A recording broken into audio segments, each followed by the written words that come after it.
अस्सलाम वालेकुम everyone, welcome to my YouTube channel Medico Knowledge. So आज हम टॉपिक स्टार्ट करेंगे, वो हमारा मॉर्फोलॉजी का टॉपिक है जो कि बेसिकली डेंटल का सेकंड ईयर का सब्जेक्ट है। तो इसको हम स्टार्ट करते हैं। फुलर्स की बुक है ये हमारी, और चैप्टर नंबर 1 हमारा कौन सा है, that is introduction and the nomenclature, जिसमें हमने बेसिक टर्म्स जो है वो सारी पढ़ लेनी है इंशाल्लाह आज। सो लेट्स स्टार्ट करते हैं। इंट्रोडक्शन में सबसे पहले आपको बताते हैं कि टीथ जो है वो दो आर्चीज में हमारे पास है, एक अपर आर्च होती है और एक लोअर आर्च होती है। क्योंकि जैसे हमारे जॉज दो हैं, जबड़े दो हैं, एक हमारे पास अपर जो है जिसको हम कहते हैं मैक्सिला, और उसकी बेस पे हम मैक्सिलरी टीथ कह देते हैं, और नीचे वाला जो हमारा मैंडिबल तो उसकी बेस पे मैंडिबुलर टीथ हो जाती हैं। अपर वाला जो है दैट इज स्टेशनरी, वो मूव नहीं कर सकता, जबकि नीचे वाला जबड़ा जो है वो मूव करता है, मूवेबल है। यही इस पैराग्राफ में था। इस पैराग्राफ में वो क्या बताते हैं कि हमारे पास जो बॉडी को डिवाइड करने वाली जो लाइन है, मिड लाइन जिसको हम कहते हैं, अगर यहाँ पे हम देखें तो ये पूरी बॉडी जिसको डिवाइड किया गया है मिड लाइन से, और उसी को हम लोगों ने मिड सैजिटल लाइन का, तो उसकी बेस पे हमारे पास टीथ के चार आर्चेस बन जाती हैं, या उन आर्चेस को डिवाइड करके चार क्वाड्रेंट्स बन जाते हैं, जो कि मैक्सिलरी लेफ्ट हमारे पास हो गया, फिर मैक्सिलरी राइट, फिर मैंडिबुलर लेफ्ट और मैंडिबुलर राइट। यहाँ पे वो हमें कहते हैं कि हमारा जो, जब हम किसी पेशेंट को या किसी को सामने से देखते हैं तो हमारा लेफ्ट उसका राइट होता है और उसका लेफ्ट हमारा राइट होता है। फिर वो मैनर जिसमें एक ऊपर वाला जबड़ा नीचे वाले जबड़े से बाद जैसे हम अपना मुंह बंद करेंगे तो ऊपर वाला जो नीचे वाले जो के साथ क्लोज होगा वो कॉन्टैक्ट पॉइंट होगा उनका, उसको हम कहते हैं ऑक्लूजन। और वो जो प्रोसेस है चबाने का, बाइटिंग का, उसको हम कहते हैं मैस्टिकेशन। ठीक है, आगे चलते हैं डेंटिशंस की क्लासिफिकेशन पे। ह्यूमन डेंटिशंस में हेट्रोडोंट है और वर्टिब्रेट्स में हमारे पास होमोडोंट है। हेट्रोडोंट, हेट्रो मतलब डिफरेंट, जिसमें टीथ सब डिफरेंट होंगे, उनकी क्लासिफिकेशन डिफरेंट है, उनके फंक्शंस डिफरेंट है। लेकिन होमोडोंट में क्या क्लासिफिकेशन सेम है, टीथ सारे एक ही तरह का फंक्शन परफॉर्म करें, लेकिन हमारे अंदर हेट्रोडोंट पाए जाते हैं। फिर दो और हमारे पास क्लासिफिकेशन आ जाती है, जिसमें हमारे पास डायफोइडोंट है, मोनोफाइडोंट है और पॉलीफाइडोंट है। डाई का मतलब होगा जिसमें दो सेट ऑफ टीथ्स हैं, मोनो में एक ही सेट है टीथ का, और पॉली में एक दो से ज्यादा कॉन्टिन्यूस सेट्स हैं। फिर आगे आ जाते हैं हम डिसिडुअस और परमानेंट के ऊपर। डिसिडुअस और परमानेंट के दरमियान भी एक फेज आती है जिसको हम कहते हैं मिक्स डेंटिशन पीरियड, जिसमें कुछ टीथ आपके पास डिसिडुअस होते हैं और कुछ परमानेंट होते हैं। पहले डिसिडुअस देख लेते हैं। डिसिडुअस जो सबसे पहले टीथ अपीयर होते हैं एक बेबी के अंदर, मिल्क टीथ जिनको कहते हैं, ये टेम्परेरी जो कि एक खास टाइम के बाद गिर जाते हैं। उनकी शेप क्योंकि ट्रीज ऑफ डिसिडुअस, जो डिसिडुअस ट्रीज हैं उनके लीव से मिलती है, जो ऑटम्स में गिरते हैं लीव्स, इसलिए उनको शेप की बेस पे उनको नाम डिसिडुअस का दिया गया। 20 टोटल होते हैं। 6 महीने के बच्चा जब होता है उसमें फिर ये अपीयर होना शुरू होते हैं। परमानेंट जबकि 32 हैं। अडल्ट क्यों कहते हैं, क्योंकि अडल्टहुड में अपीयर होना शुरू होते हैं, और 6 से 21 साल की उम्र तक परमानेंट डेंटेशन आ जाते हैं हमारे।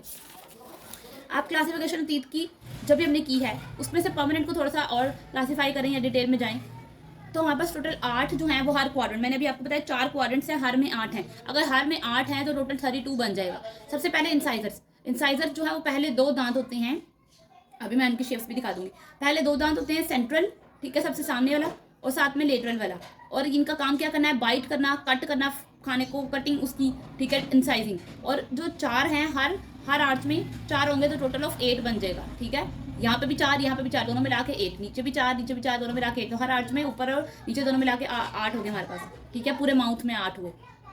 केनाइन जो है वो थर्ड टूथ है, यानी पहला जो सेंट्रल था फिर लेटरल था, और दूसरा से नेक्स्ट वाला थर्ड वाला जिस केनाइन है, जिसने कटिंग करनी होती है, ठीक है, पियर्सिंग है और फोल्ड करके रखना है, खाने को पकड़ के रखना है। ठीक है, मेन कटिंग वाला टूथ केनाइन नहीं होता है, इसको हम कस्पिड भी बोलते हैं। ठीक है, अगर कहीं पे वर्ड कस्पिड है तो आपको समझ आना कि केनाइन ही है। 2 परमानेंट, हर आर्च में 2 परमानेंट केनाइन होते हैं, जो पूरे माउथ को बताएं तो ऊपर और लोअर की आर्च को मिला के 4 हो जाएंगे। प्री मोलर जो है वो 4th और 5th टीथ है, इन्होंने होल्डिंग तो करनी है लेकिन साथ में नया फंक्शन ग्राइंडिंग भी आ गया, इसको ग्राउंड छोटे छोटे पीसेस में ग्राइंड कर देना। इनको हम बाइकस्पिड कहते हैं क्योंकि इनके 2 कस्प होते हैं, अभी कस्प देखेंगे हम क्या होते हैं। ठीक है, हर आर्च में 4 है और टोटल 8 हो गए। मोलर जो है वो 6, 7, 8 हो गए, और इनका ये कब आते हैं हमारे पास, 6th year molar, 12th year या विजडम टूथ, जो एजेस के हिसाब से है कि कब कौन सा आ रहा है। ठीक है, ग्राइंडिंग इनका मेन काम हो गया। तो टोटल 6 परमानेंट होते हैं हर आर्च में, तो टोटल ऑफ 12 बन गया। तो इस तरह सब तीस को अगर हम सम करें तो टोटल ऑफ 32 तीस परमानेंट बनते हैं। अगर डिसिडुअस डेंटिशन की बात करें तो डिसिडुअस में इंसाइजर्स भी होते हैं, केनाइन्स भी होते हैं, मोलर्स भी होते हैं, बट इसमें प्री मोलर्स नहीं होते और मोलर्स का नंबर 1 कम हो जाता है। यहाँ परमानेंट में 3 मोलर्स होते हैं, फर्स्ट, सेकंड और थर्ड, लेकिन डिसिडुअस में सिर्फ 2 मोलर्स होते हैं, फर्स्ट एंड सेकंड मोलर्स। तो डिसिडुअस हर आर्च में 5 बनते हैं, ठीक है, और हर क्वाड्रेंट में 5 बनते हैं और हर आर्च में 10 बनते हैं, तो टोटल ऑफ 20 डिसिडुअस टीथ। ठीक है, अच्छा आगे चलते हैं, डेंटेशन पीरियड एंड सक्सेडियंस टीथ। अब ये क्या है, प्राइमरी डेंटेशन पीरियड जिसमें सिर्फ डिसिडुअस टीथ मुंह में आएंगे, मिल्की टीथ आएंगे, वो 6 मंथ से 6 ईयर का होगा। जो सबसे फर्स्ट निकलता है आपके मुंह में दांत, वो मैंडिबुलर फर्स्ट मोलर होता है। फिर मिक्स डेंटेशन पीरियड जिसमें आपके ये एज कहाँ से कहाँ तक है, 6 ईयर टू 12 ईयर, 6 से 12 साल तक में आते हैं, और बहुत डिसिडुअस और परमानेंट आपके मुंह में मौजूद होते हैं, कुछ टेम्परेरी होते हैं और कुछ परमानेंट। और इसमें वो कहने लास्ट जो एक्सफोलिएट होता है डिसिडुअस टीथ, वो कौन सा होता है, यानी गिर जाता है, जो लास्ट पे गिरेगा वो मैक्सिलरी सेकंड मोलर होगा। ये स्टेजेस उन्होंने दिखा दी, प्राइमरी, मिक्स्ड और परमानेंट। परमानेंट में देख लेते हैं 12 साल की एज पे उन्होंने कहा ये, जिसमें सिर्फ आपके मुंह में सारे परमानेंट होंगे, कोई डिसिडुअस नहीं होगा, ठीक है। ये स्टेजेस दिखा दी गई हैं उन्होंने, 6 मंथ में, फिर 6 साल में और 12 साल में। अब आगे आ जाते हैं, वो कह रहे हैं कि आहिस्ता आहिस्ता क्या होता है, परमानेंट टूथ जो है वो निकलना शुरू होते हैं मुंह में। कहाँ पे, जहाँ पे डिसिडुअस टीथ पहले थे वो गिरे, वो मेल्ट अवे हुए, वो एक्सपोलिएट हुए, एक्सपोलिएट मतलब गिर गए, मुंह से टूट गए, और फिर उनके टूटने के प्रोसेस को हम रिजॉर्प्शन कहते हैं। जहाँ पे रिजॉर्प्शन होगी डिसिडुअस की, वहाँ नए परमानेंट आ जाएंगे। फिर वो जो जहाँ पे उन्होंने उनको एक्सपोलिएटेड टूथ को रिप्लेस किया है, उसको वो जो नए आने वाले हैं उनको कहते हैं हम सक्सेंडी, ये जो वर्ड है सक्सेंडियस, ठीक है। सक्सेंडियस का मतलब क्या है कि सक्सीडिंग, सक्सीडिंग होता है कि जो पिछले वाले को रिप्लेस कर दे, ठीक है। इसमें इंसाइजर्स कैनाइन्स वो भी रिप्लेस करते हैं, प्रीमोलर्स भी रिप्लेस करते हैं, लेकिन मोलर्स ऐसे हैं क्योंकि डिसिडुअस में तो मोलर्स होते नहीं, तो कौन सा परमानेंट रिप्लेस करेगा, कोई मोलर्स कोई रिप्लेसमेंट नहीं है। मोलर्स होते ही आते ही परमानेंट है, डिसिडुअस में मोलर्स होते ही, ठीक है। यहाँ पे हमारे पास अब आगे हम देख लेते हैं डेंटल फार्मूला, यानी अपर और लोअर आर्च में। डेंटल फार्मूला बेसिक क्या है, dentition of only one side of the mouth, जो हमें बताता है अपर और लोअर क्वाड्रेंट्स का। तो इस तरह हम टोटल नंबर ऑफ टूथ निकाल लेते हैं। इंसाइजर्स ऊपर वाले में भी 2 है, यानी अपर आर्च में भी, लोअर आर्च में भी, कैनाइन्स दोनों में 1-1 हैं। परमानेंट प्री मोलर जो हैं बेसिकली 2-2 हैं, और परमानेंट की बात कर रही हूँ ये सब में, और मैक्सिलरी कह रही हूँ यहाँ पे मोलर जो है वो 3-3 है अपर और लोअर दोनों में, तो टोटल ऑफ 32 थी। इस तरह डिसिडुअस अपर और लोअर आर्च में 2-2 हैं, कैनाइन्स भी 2-2 हैं, दोनों का नंबर ऊपर परमानेंट से सेम है, लेकिन यहाँ चेंजिंग आ जाती है। प्री मोलर्स क्योंकि डिसिडुअस में होते ही नहीं, एब्सेंट होते हैं, और मोलर्स 3 थे, लेकिन यहाँ डिसिडुअस में उसका 1 नंबर कम हो जाता है। तो इस तरह 32 और 20 किस तरह बनता है, ये आ जाता है अक्सर। आ जाते हैं आगे जनरल इरप्शन पैटर्न पे, कि किस तरह सीक्वेंस सबसे पहले कौन सा आएगा, लास्ट पे कौन सा अपीयर होगा। तो एक बार खुद आप लोग देख लेना, आपको नेम से समझ आ जाएगी। मैंडिबुलर सेंट्रल इंसाइजर के सबसे पहले नीचे वाला मैंडिबुलर का सेंट्रल वाला इंसाइजर आपके मुंह में निकलना शुरू करेगा, और लास्ट पे कौन निकलेगा, मैक्सिलरी सेकंड मोलर। ये इरप्शन टाइमिंग है, कौन सा किस टाइम निकल रहा है। इस तरह परमानेंट में भी सबसे पहले मैंडिबुलर फर्स्ट मोलर निकलता है, यहाँ मैक्सिलरी थर्ड मोलर। तो एक बार रीड कर लेना, ये आप लोगों को समझ आ जाएगी, इस पर हम लोग ज़्यादा टाइम नहीं लगाते। आ जाते हैं नंबरिंग सिस्टम पे, which is the most important topic of this chapter, numbering system. वो कहते हैं instead of writing the complete name of the tooth, the permanent maxillary right central incisor, it is more convenient to write the number 8, ठीक है। वो कहते हैं पूरा नाम लिखने के बजाय टीथ का हम उसको नंबर 8 लिख रहे हैं, और हमें कैसे पता लगेगा नंबर 8 सुन के कि ये कौन सा टूथ है, वो हम आज इस नंबरिंग सिस्टम में देखेंगे। सबसे पहला नंबरिंग सिस्टम है यूनिवर्सल नंबरिंग सिस्टम, जो हमें कहता है सबसे वाइडेस्ट यूज्ड है इसका। इसके मुताबिक परमानेंट 1 से 32 है, और डिसिडुअस 1D से 20D है। जैसे मैंने यहाँ लिखा, परमानेंट के केस में क्या होगा, पहला या अपर वाले में पहला 1 से 8 आएगा पहला क्वाड्रेंट, फिर 9 से 16 टीथ आएगा, फिर 17 से 24 और 25 से 32। इस तरह 32 टीथ परमानेंट के कंप्लीट होंगे in case of universal numbering system. और डिसिडुअस में क्या होगा, हर के साथ D लगाना पड़ेगा, लेकिन नंबरिंग भी चेंज है, 1 से 5, 6 से 10, 11 से 15 और 16 से 20। ये डिसिडुअस के केस में है। तो इस तरह अगर हमें कोई कहे कि जी आपको हम कह रहे हैं कि नंबर 1 टीथ, तो आपको फौरन समझ आ जाएगा कि नंबर 1 परमानेंट का था, ठीक है। डी साथ नहीं लिखा, सिर्फ नंबर 1 लिखा, 1 के साथ डी लिखा होता तो मैं यहाँ डिसिडुअस में चेक करती। परमानेंट का 1 लिखा है तो उसका मतलब आपको फौरन पता लग जाएगा कि हाँ ये तो कुछ आपके पास राइट साइड का कोई टीथ है, और राइट साइड का है, और ऊपर से अपर का है, तो अपर राइट मैक्सिला होता है, अपर राइट मैक्सिलरी, और लास्ट टूथ कौन सा होता है, यानी कि फर्स्ट पे molar, third molar, upper right third molar. इस तरह नंबरिंग से आपको टूथ का पता लग जाएगा। तो आपको जब नंबरिंग सिस्टम समझ आ जाएगा तो आपको कंप्लीट नेम लिखने की जरूरत नहीं। डिसिडुअस में भी लेट्स सपोज मैं कहती हूँ जी आपके पास 6D वाला टूथ मैंने लिख के दिया है, तो आपको यहाँ पता लगेगा कि हाँ ये अपर साइड पे है, लेफ्ट साइड पे है, upper left maxillary central incisor. इस तरह आपको पता लग जाएगा नंबर से उसका नाम, ठीक है। ये कहता है universal numbering system. Next numbering system होता है पाल्मर नंबरिंग सिस्टम, जो क्या कहता है हर क्वाड्रेंट में 1 to 8 टीथ होते हैं, और टोटल का हमारे पास 32। इस तरह डिसिडुअस में नंबरिंग खत्म हो जाती है और लेटर्स आ जाती हैं A to E, ठीक है। अगर मैं आपको कहीं पे एग्जांपल क्या मैं लिख के देती हूँ, सिर्फ सारे क्वाड्रेंट्स खाली छोड़ के इस क्वाड्रेंट का 6 लिख के दे रही हूँ, तो ये आपको समझ आ रहा है कि ये अपर है, ये लेफ्ट है, और यहाँ का 6 नंबर का टूथ है, ठीक है। अब 6 नंबर पे कौन सा होता है, यहाँ पे देखें, फर्स्ट पे सेंट्रल इंसाइजर होता है, सेकंड पे लेटरल, थर्ड पे कैनाइन, फिर फोर्थ पे फर्स्ट मोलर, फिर फिफ्थ पे सेकंड मोलर, और लास्ट पे सिक्स्थ पे थर्ड मोलर। तो आपको यहाँ से पता लग गया upper left maxillary third molar, ठीक है। इस तरह अगर इसका मैंने यहाँ पे आपको C लिख के दिया है, तो आपको पता नीचे C पे होता है कैनाइन, तो ये नीचे वाले क्वाड्रेंट का, यानी कि मैंडिबल का ये। तो हम लिखेंगे लोअर, ये कहाँ का है, लेफ्ट साइड का, लोअर लेफ्ट कैनाइन, बल्कि मैंडिबुलर कैनाइन, ठीक है, मैंडिबल का। तो ये पाल्मर नंबरिंग सिस्टम हमें इस तरह से बताता है। अब आ जाते हैं थर्ड पे, ये यहाँ पे भी दिखाया हुआ है आपको, एग्जाम्पल भी देखिए, खाली B लिखा आएगा तो क्या होगा, डिसिडुअस मैंडिबुलर लेफ्ट सेंट्रल इंसाइजर। अगर एक बार नंबरिंग सिस्टम समझ आ गया तो ईजी हो जाएगा आपके लिए। आपको कोई भी लिख के दे सकते हैं तो आप बता दो कि कौन सा है। इसके लिए आपने ये याद कर लेना कि फर्स्ट पे कौन सा टूथ है और लास्ट पे कौन सा टूथ है, ठीक है। बाकी मैक्सिला मैंडिबल आपको अपर और लोअर से पता लग जाता है। फेडरेशन डेंटायर इंटरनेशनल FDI सिस्टम, जो आपको कहता है कि बाइनोमियल सिस्टम है जिसमें दोनों चीज़ें आपकी काउंट होती हैं। फर्स्ट नंबर आपको बताएगा क्वाड्रेंट के फर्स्ट नंबर लिखा होगा तो आपको पता लगेगा कि इस क्वाड्रेंट का टूथ है, और सेकंड नंबर बताएगा कि ये कौन सा वाला टूथ है, ठीक है। ये उन्होंने आपको लिख के दिया कि इस बेस पे देखें तो एफडीआई की बेस पे देखें तो 4 परमानेंट के निकलेंगे और 4 डिसिडुअस के क्वाड्रेंट्स बनेंगे, जैसे 1 2 3 4 are the permanent, maxillary right quadrant, maxillary left quadrant, mandibular left quadrant, mandibular right quadrant. इस तरह डिसिडुअस के भी maxillary right, maxillary left, mandibular left, mandibular right, सारे डिसिडुअस 5 6 7 8 इस तरह ये आपको। अब हम आ जाते हैं फॉर एग्जांपल, ये देखें जैसे 36 है, 3 से पता लग रहा है 3 से कि ये थर्ड क्वाड्रेंट किसका है, परमानेंट का थर्ड वाला जो था जिसका हमने कहा maxillary sorry mandibular left lower, तो permanent mandibular left first molar, ठीक है। यहाँ से देख के आपको पता चल गया। अभी आपको इतना पता लगा कि 3 से सिर्फ इतना पता लगता है कि ये किस क्वाड्रेंट का है, 3 से पता लग गया कि हाँ ये लोअर मैंडिबुलर परमानेंट का है, लेकिन कौन सा टूथ है वो आपको नेक्स्ट नंबर बता रहा है 6। 6 पे कौन सा होता है, 6 पे फर्स्ट मोलर होता है, तो फर्स्ट मोलर इसने 6 ने आपको बताया। मैंने अभी आपको यहाँ पे बताया कि अगर आप परमानेंट के केस में देखो तो जो हमारे पास 6 टूथ है वो हमारे पास कौन सा है, यहाँ पे third molar, first second third fourth 5 6 sorry third molar नहीं फर्स्ट मोलर, ठीक है। तो फर्स्ट मोलर 6 होता है, तो यहाँ से आपको देख के 6 पता लग गया कि फर्स्ट मोलर, तो फर्स्ट नंबर आपको क्वाड्रेंट बताता है और सेकंड टूथ बताता है, ठीक है।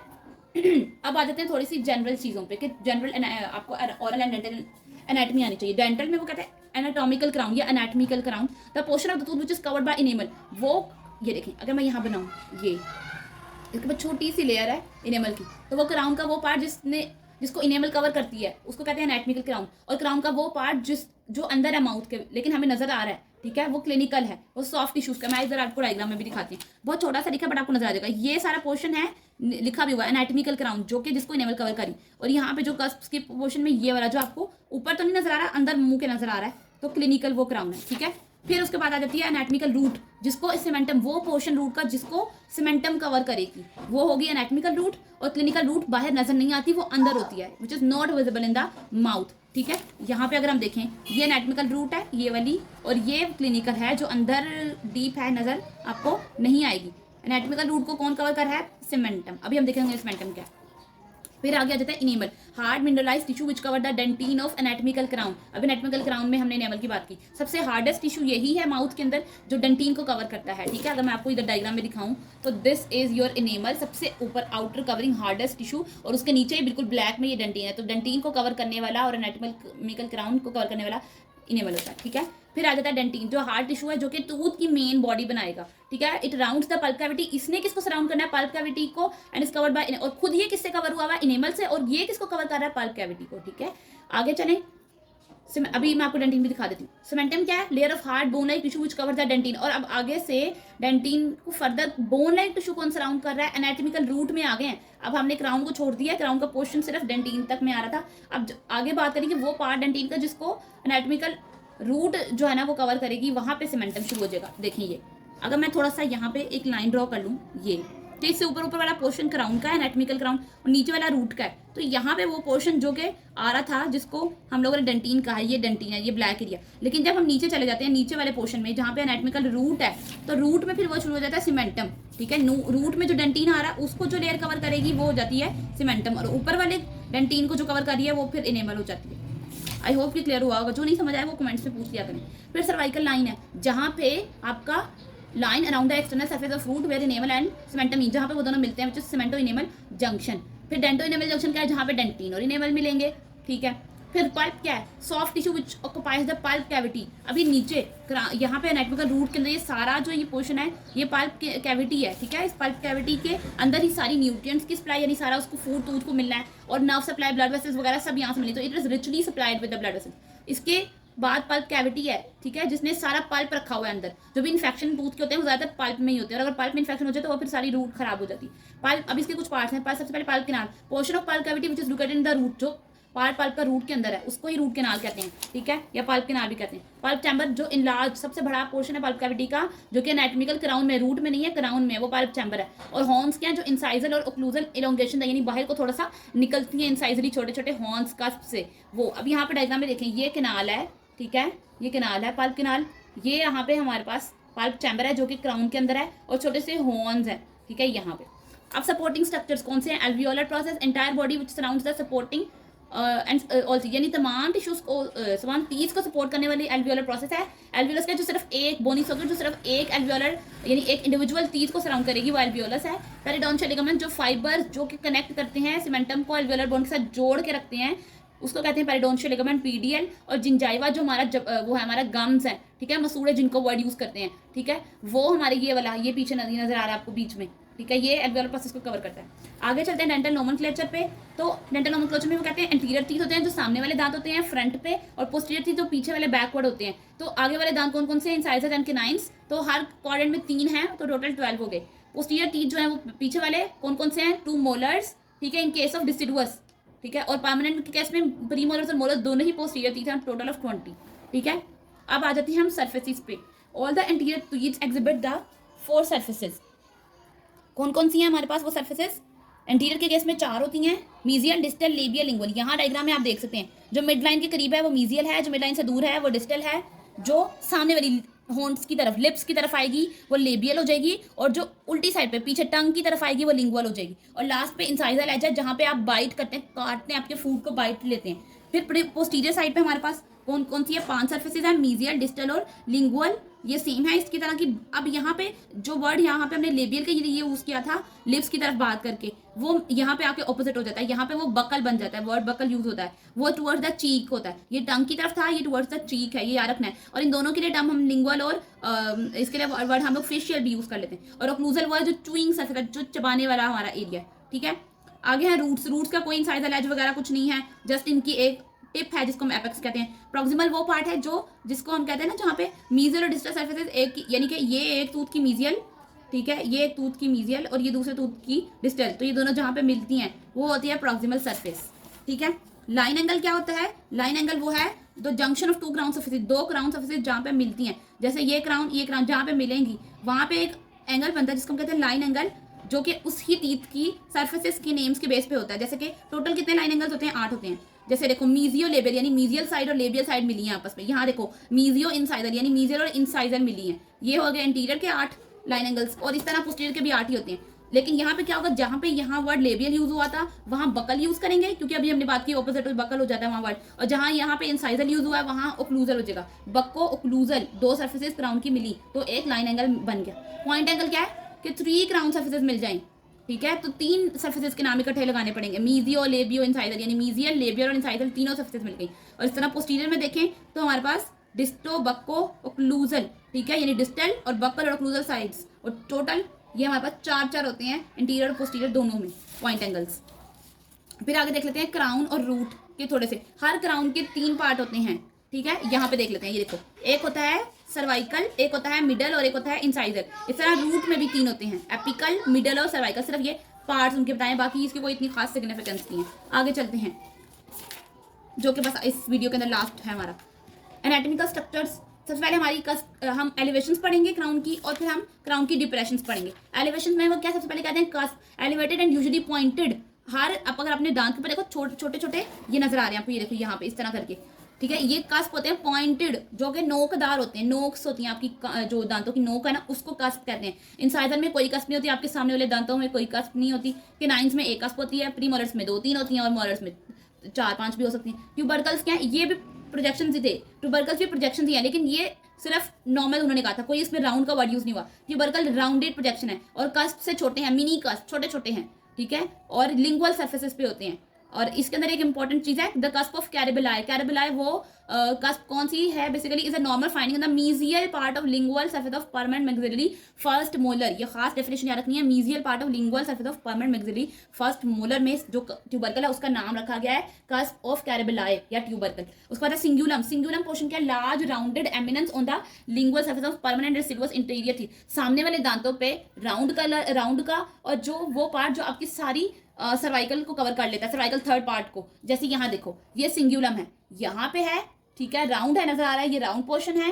फिर ये लिंगुअल सरफेस पे है, एंटीरियर में भी है, पोस्टीरियर टूथ में भी है, सॉरी एंटीरियर में ही है सिर्फ, लेकिन डिस्ट्रीब्यूटर और परमानेंट दोनों में है। और सर्वाइकल थर्ड जो हमारा सर्वाइकल लाइन थी ना, सर्वाइकल थर्ड उसको कवर कर रहा है। फिर रिजेस क्या है, linear and usually convex elevations. Shape कैसी है, कन्वेक्स है, ठीक है। इसके अंदर रिजेस के अंदर कुछ और क्लासिफिकेशन है, marginal ridges, triangular ridges, transverse ridges, oblique ridges, ठीक है, एंड कस्प रिजेस और इंक्लाइन प्लेन। मार्जिनल रिजेस क्या है, वो एलिवेशंस जो कि कन्वेक्स हैं और मीजियल और डिस्टल टर्मिनेशंस पे प्रेजेंट है, जहाँ पे मीजियल और आपकी डिस्टल चीज जो साइड है वो खत्म होती है, वहां पे ये मौजूद होती हैं।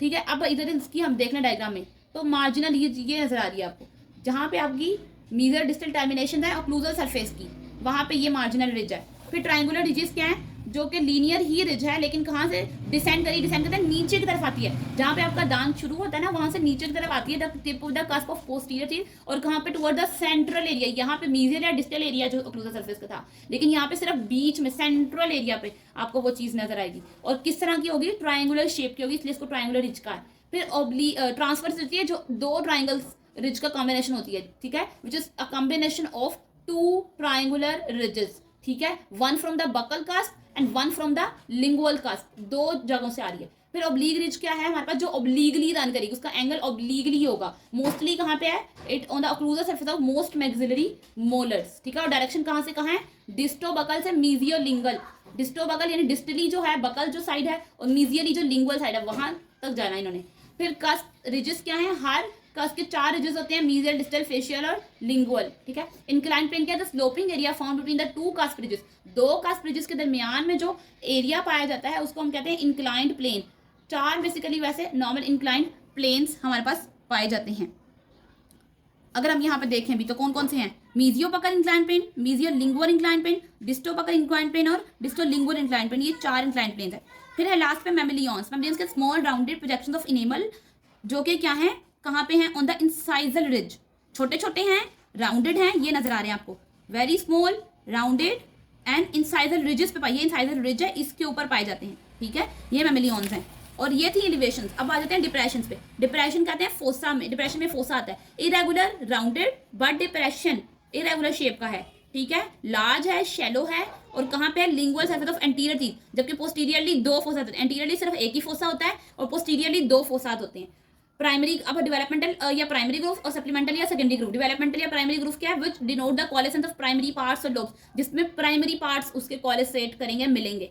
और सप्लीमेंटल जिसमें क्या होगा, branches from a developmental groove, developmental की ही ब्रांचेस हैं, और जो है उतना डीप नहीं है जितना प्राइमरी डीप था, ठीक है। यहाँ पे देखो ये ग्रूव्स हैं, दीज आर द ग्रूव्स, ठीक है। और फिर पिट क्या है, वो लास्ट पार्ट, एक ग्रूव का लास्ट पार्ट, डिप्रेस्ड एरिया, सबसे depressed part of the developmental groove, जहाँ पे ऑफन ज्वाइन और टर्मिनेट करता है, वो डीपेस्ट पोर्शन ऑफ फोसा, ये नजर आ रहा है, ठीक है, ये ग्रूव है, ठीक है। और यहाँ का लास्ट पार्ट ये वाला, ये पिट है, ठीक है, यहाँ से सेंट्रल पिट भी आपको नजर आ रहा है, और ये फोसाज हैं, central fossa, oblique fossa, marginal fossae, ठीक है। कॉन्टैक्ट एरिया क्या है, वो एरिया क्राउन का, मतलब वो एरिया क्राउन का नहीं, वो एरिया टीथ का, जहाँ पे वो दो टीथ के क्राउन मिलेंगे, ठीक है। और जो है हमारे पास एक से ज्यादा, मतलब एक टीथ के एक से ज्यादा कॉन्टैक्ट एरिया भी हो सकते हैं, ठीक है। लोब क्या होती है, one of the primary anatomical divisions of crown, often separated by developmental grooves, यानी क्या कहते हैं, वो एरियाज जिनको सेपरेट करने के लिए कोई ग्रूव है मौजूद दरमियान में, वो होती है lobe. This was all about the first chapter of morphology of the dental technology, second year, जो फर्स्ट चैप्टर था मॉर्फोलॉजी का, वो अल्हम्दुलिल्लाह हम लोगों ने इस वीडियो में कंप्लीट किया है। एंड मेक श्योर करना है कंप्लीट वीडियो देखें, और अगर मेरी इस एफर्ट को आप अप्रिशिएट करना चाहते हैं तो लाइक दें और चैनल को सब्सक्राइब करें। Thank you so much for watching this video. Stay connected. अल्लाह हाफिज़।